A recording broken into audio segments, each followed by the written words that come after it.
भगवान श्री कृष्ण कहते हैं मनुष्य को अपने जीवन में इन 7 चीज़ों को कभी खोना नहीं चाहिए।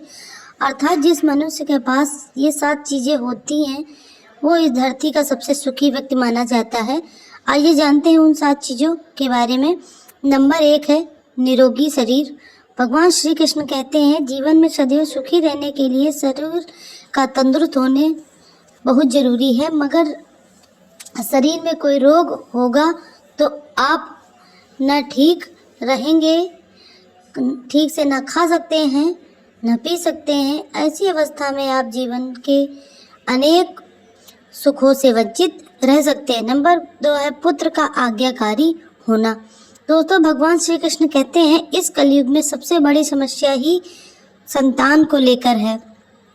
संतान यदि गलत रास्ते पर निकल जाए तो माता पिता को ही इसके लिए दोषी माना जाता है, और यदि संतान विद्वान होने पर भी माता पिता को के वश में ना हो तो भी उसे सबसे ज़्यादा दुखी उन्हें ही होता है। इसलिए भगवान श्री कृष्ण कहते हैं कि जिसका पुत्र आज्ञाकारी हो उसे जीवन में कोई दुख नहीं होता।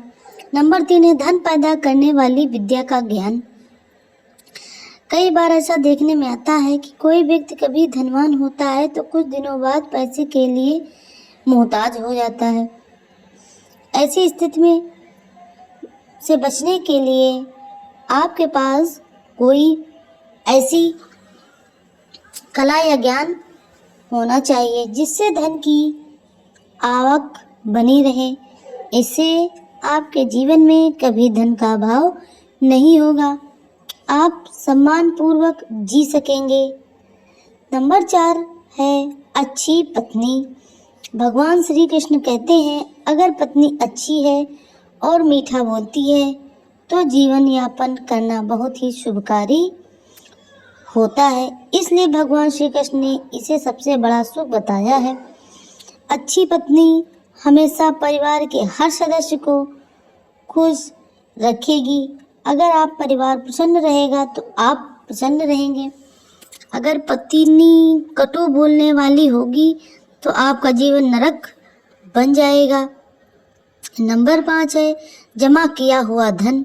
भगवान श्री कृष्ण ने अपने नीतियों में बताया है कि सुखी मनुष्य की सबसे बड़ी पहचान होती है वह कर्जों से मुक्त हो और किसी से भी कर्ज लेकर अपनी ज़रूरतों को पूरा न करता हो।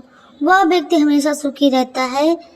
बिना धन के ना तो सम्मान मिलता है और ना ही यश। बुढ़ापे में जमा किया हुआ धन ही सबसे बड़ा सहारा होता है। नंबर 6 है व्यक्ति को धर्म का पालन जरूर करना चाहिए, क्योंकि ये व्यक्ति को जीवन के सही रास्ते पर लेकर जाता है। इससे उसके कर्म भी अच्छे रहते हैं। श्री कृष्ण कहते हैं व्यक्ति अपने लक्ष्य, काम और कर्म के से मोक्ष की प्राप्ति करता है।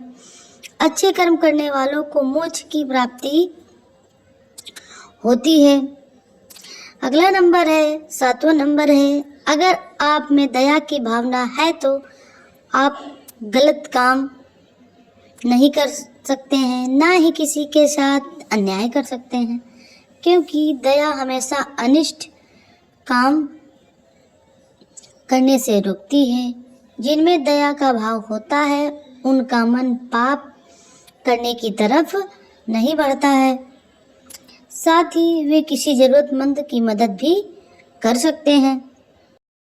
मिलते हैं एक नए वीडियो के साथ, तब तक के लिए जय श्री कृष्णा, जय श्री राम।